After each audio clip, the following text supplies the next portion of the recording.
Our next speaker is, I believe, the newest member of the UH family, Dr. Koen van Beziën. He's been here 3 months? 4 months. Okay, here we go. He is the chief, the division chief of hematology and director of the Wesley Center for Immunotherapy at UH Simon Cancer Center. He's also a professor of medicine at Case School of Medicine. Previously, he was the director of the cell therapy and transplant programs at the University of Chicago, and most recently at New York Presbyterian Cornell. Dr. Van Beziën is a hematologist and clinical researcher with over 30 years of experience in stem cell transplant and cell therapy research. As the director of the Wesley Center for Immunotherapy, he oversees a large translational research effort and operation to produce genetically modified cell therapy products for clinical investigational use. Today, he's going to talk about his work on curing HIV from the clinic to the bench and back.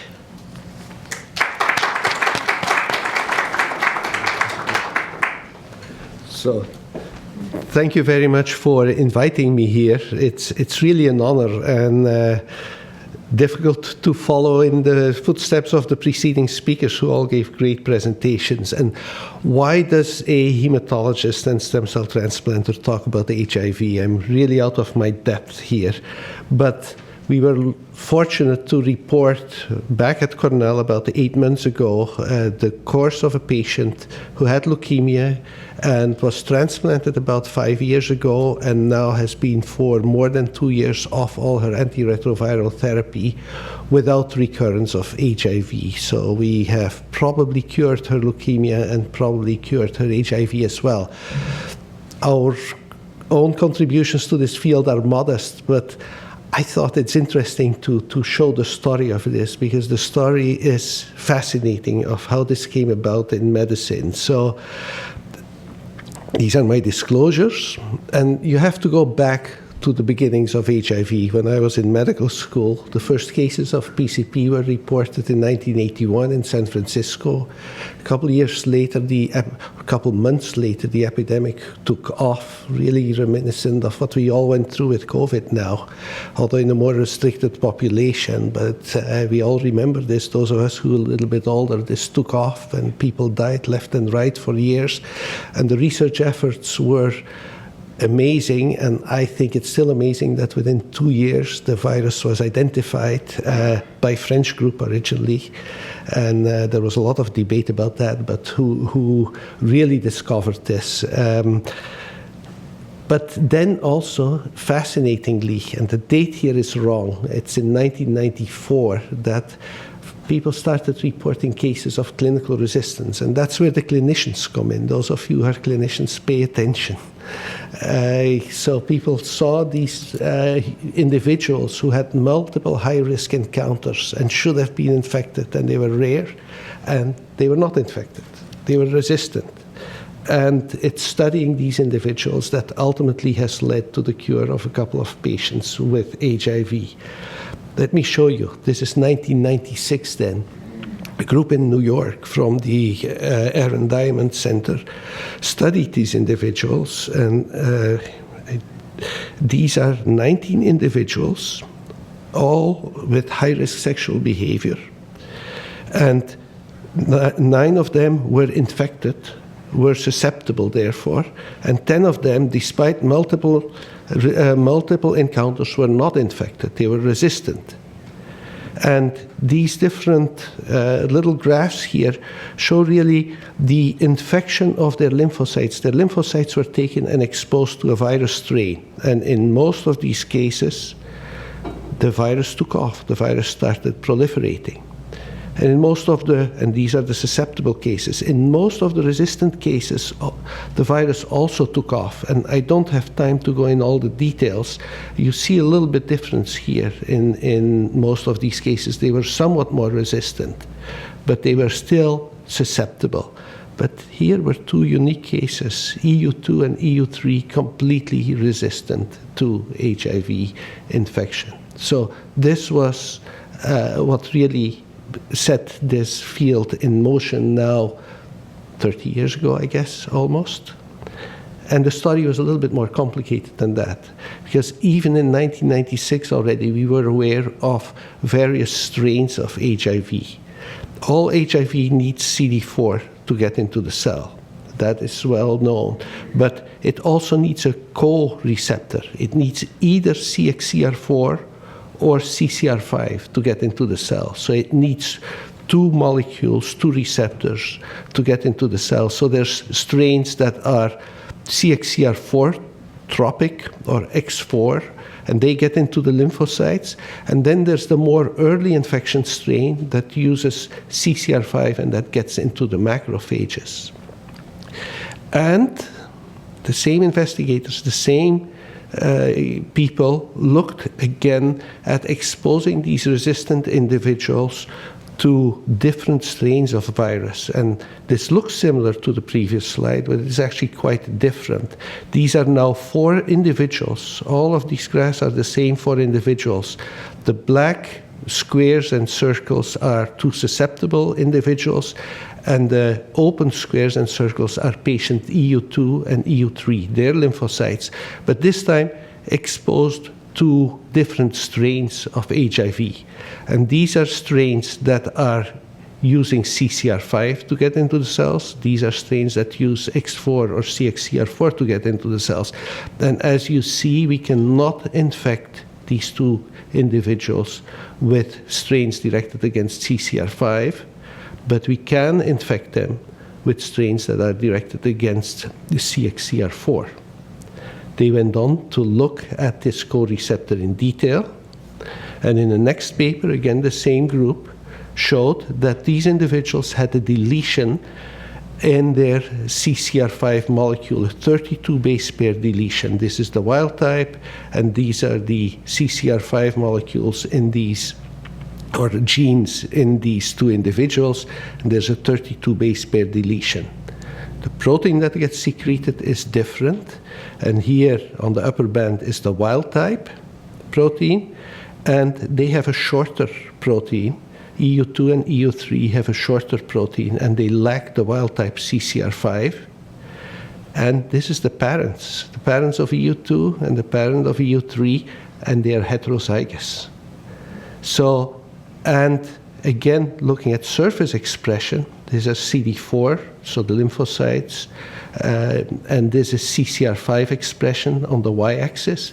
This is a regular person, has CCR5 expression on the CD4 lymphocytes, and EU2 as well as EU3 lack all expression of CCR5, and that's why they are resistant to HIV. And this was found in 1996, 10 years after the discovery of HIV.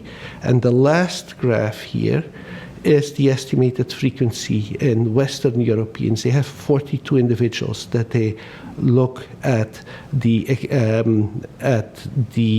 variant, or at the variant of CCR5, and most individuals are homozygous for CCR5 with 1 band. About 23% of the patients in Western populations are heterozygous for CCR5. Why this happens, we don't really know.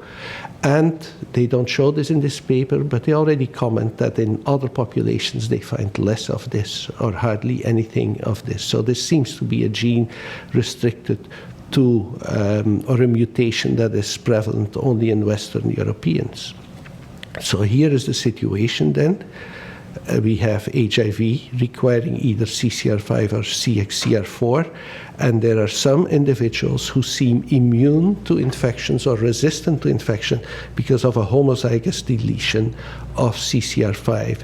And these individuals, this is the distribution of the gene frequency. It's particularly common in Northern and Eastern Europe, in the area where now this horrible war is going on.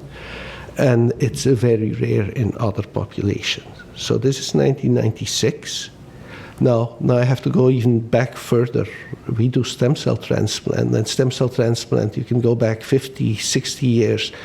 But the real progress in stem cell transplant came in the 1960s when HLA was discovered. And HLA, and again I have trouble with this mouse, but the HLA molecules, class 1 and class 2, are expressed on the surface of most cells, involved in antigen presentation, and identity between patient and donor in HLA is essential for the success. Perhaps I'll use this pointer. Is essential for success of allotransplantation. Now, HLA is a complicated set of molecules. There's class 1, A, B, and C. DR, DP, DQ are the class 2s. They are, each of them, highly polymorphic. In the interest of time, I didn't bring these slides, but there's just HLA-B alone, there's probably 1,000 or so variants around. A and C the same, and DR the same. So ideally, for a successful transplant, we match with our donor. And this was shown in animal models back in the 60s. Look at these papers, 1968, 1971. HLA mismatched animal transplanted with a mismatched donor all die. HLA matched transplanted with an HLA identical donor survive in about half of the cases, and post-transplant immunosuppression then results in further improvement. This really started the field. How do we find this matched donor? We're very fortunate that these molecules are all encoded on chromosome 6 and therefore inherited in Mendelian fashion. And among our siblings, 1 out of 4 by Mendelian inheritance inherits the same HLA type and is this perfect HLA identical donor. Now, family size has shrunk. A minority of us have sufficient donors to find these matched sibling donors.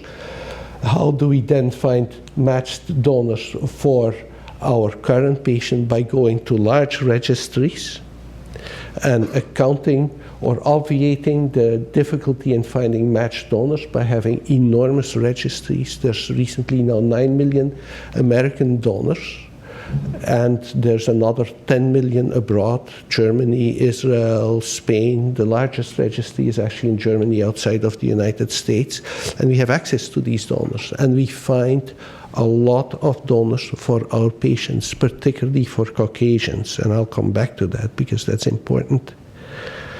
So now we go to 2009 and to Timothy Brown. Some of you may have heard of him.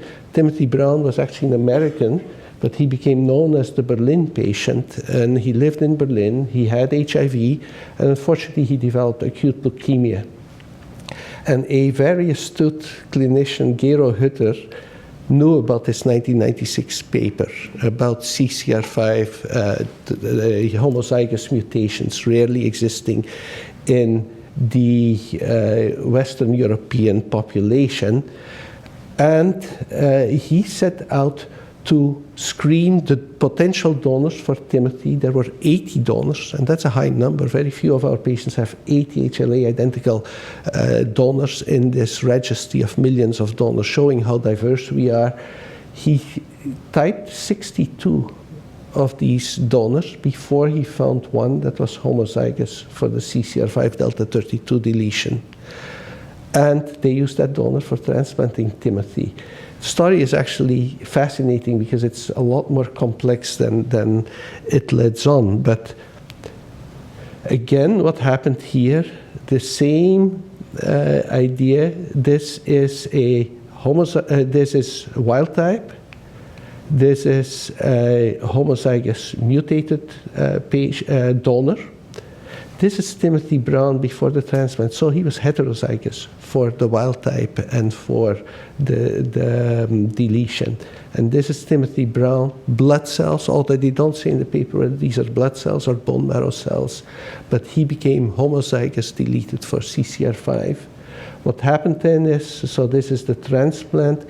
He actually needed 2 transplants because he rejected the first one He had serious trouble tolerating antiretroviral therapy. He had liver toxicity. They stopped it right away. And despite that, his CD4 counts come up, and he never had any sign of recurrence of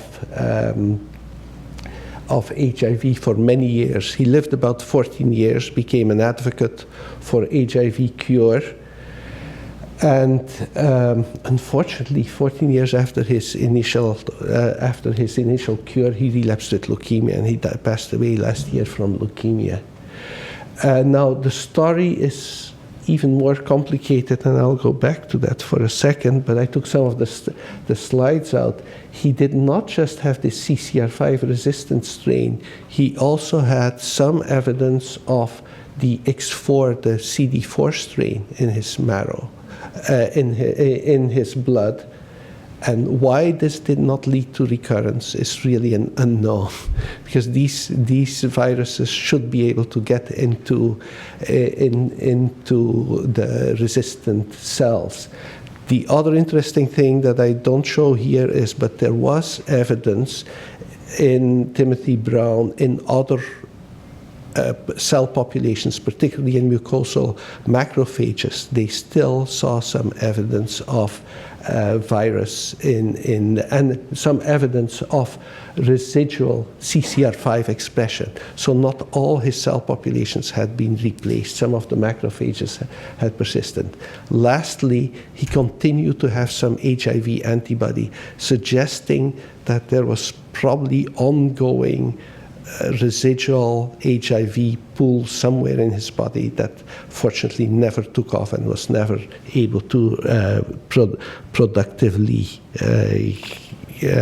propagate. Now, what is the problem then? So this is Timothy Brown. The problem is this one. So this has been rarely recapitulated. We were the third ones to recapitulate. One is that we need this matched unrelated donor availability.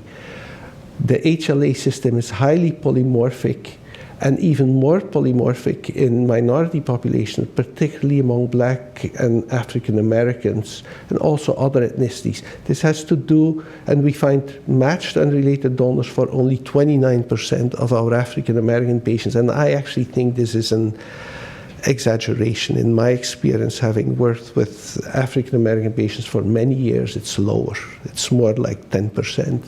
And why is this? A lot of explanations for this, but the pool of donors is smaller. The diversity is enormous in the African American population, more than in the Caucasian population. And that has to do with genetic admixtures, but also with the fact probably that Africa is the oldest continent and that there has been more time to diversify the HLA system. So we need to be able to do mismatched transplants. Add to this the fact that I already told you that this Delta 32 carrier frequency is extremely low in all populations that are non-white. So how do we marry this? How do we get this matched donor and at the same time CCR5 homozygous Delta 32 deleted? For that, you have to go back to developing partially mismatched transplantation. This is Hal Broxmeyer from Indiana, who was the one pioneering cord blood transplantation by showing extensively how there's highly proliferative stem cells in the blood of a newborn that have unique characteristics. And he pioneered the cord blood transplant. Cord blood transplant has many unique characteristics, but one of them is that it's extremely tolerant to its environment. That's, again, fascinating biology and no time to go into it, but just to show you the most deleterious or detrimental complication of transplant is graft versus host disease, the attack of the donor against the tissues of the recipient. And it can be horrendous, and it vexes the people in the field for many years. This is the incidence of graft versus host disease after HLA identical matched adult bone marrow transplant and the incidence of matched or mismatched cord blood transplant. It's about half, despite the cord bloods being mismatched. So cord blood allows mismatching. So now we have this situation. No longer are we restricted to using matched donors. We can use a pool of mismatched donors. And perhaps we have access in that larger pool to some CCR5 delta 32 mutated cells. And this gentleman, Larry Petz, who unfortunately passed away also this year, he was in his late 80s and kept working. He was at City of Hope for many years, and he built a repository of cord blood units that were CCR5 delta 32 mutated. Now, cord blood has its disadvantages. These grafts are extremely small, and when we give these cord bloods, they don't engraft, or they take months to engraft, and patients do not recover. They tend to stay in the hospital. They have more early complications from neutropenia, and that's perhaps where our contributions comes into. Ours and a number of other people in the field have worked for many years on improving cord blood transplant. And in our case, we've done that by combining with an adult donor graft and stacking the field between these two grafts such that the cord blood graft wins. So you give two grafts, they both try to engraft. The adult graft engrafts fast, and this is count recovery here. And the cord blood graft is more powerful and over time takes over. So you avoid the prolonged neutropenia by giving a second graft. And we've done this for many years, and this turns out to work quite well. And here comes our patient. Now, I met her 5 years ago in 2017. She is a 59-year-old female, non-white. That's all she allows us to say. She's a very private individual, and she does not want to come in newspapers or be in the press. But she was diagnosed with HIV in 2013. She is relatively well controlled with antiretroviral therapy, but then unfortunately develops leukemia with an adverse karyotype. For those of you who are in the field, this is a leukemia that does not get cured with conventional chemotherapy. It requires a transplant. She had chemotherapy with a classic regimen, what is called 3 and 7, obtained a complete remission, had one consolidation, then needed a transplant. And we actually, despite being non-white, she was one of the few who had a perfectly matching unrelated donor.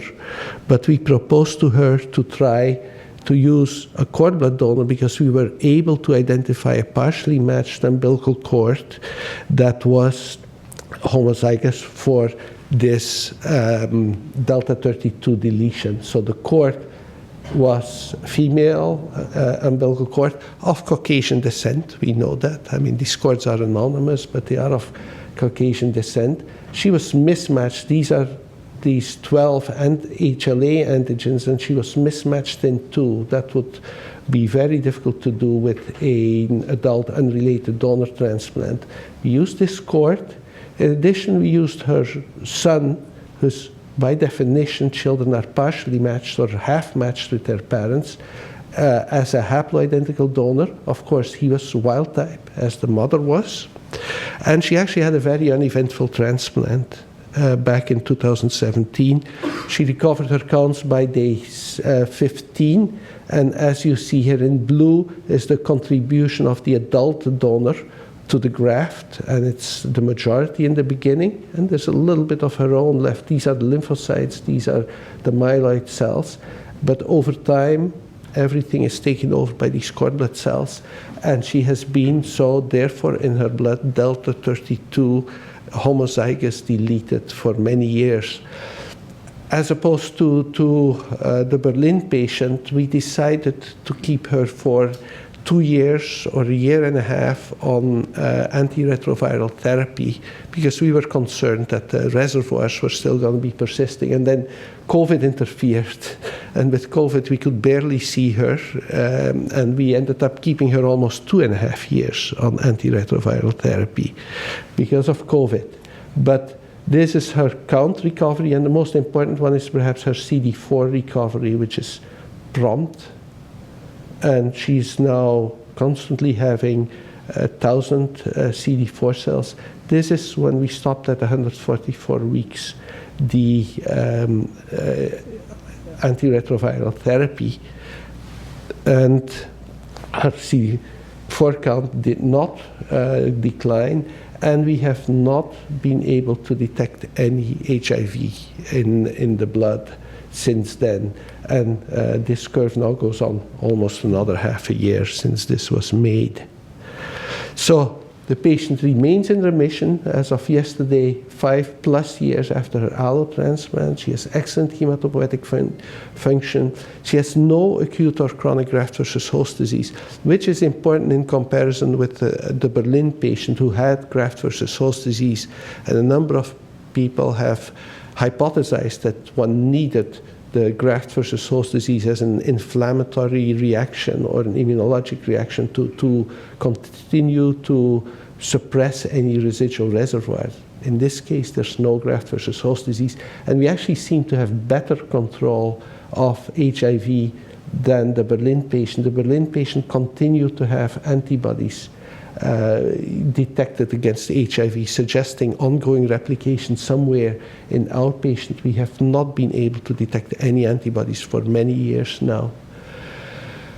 And so that's the story. That's where we are. And there's a lot one can hypothesize about future patients because this is only proof of principle. But to me, the more important message, the more I read about the story of this, is that everything is built on work of others over many, many years, and that's how the field advances. And with that, thank you for listening, and I'll be happy to answer any questions.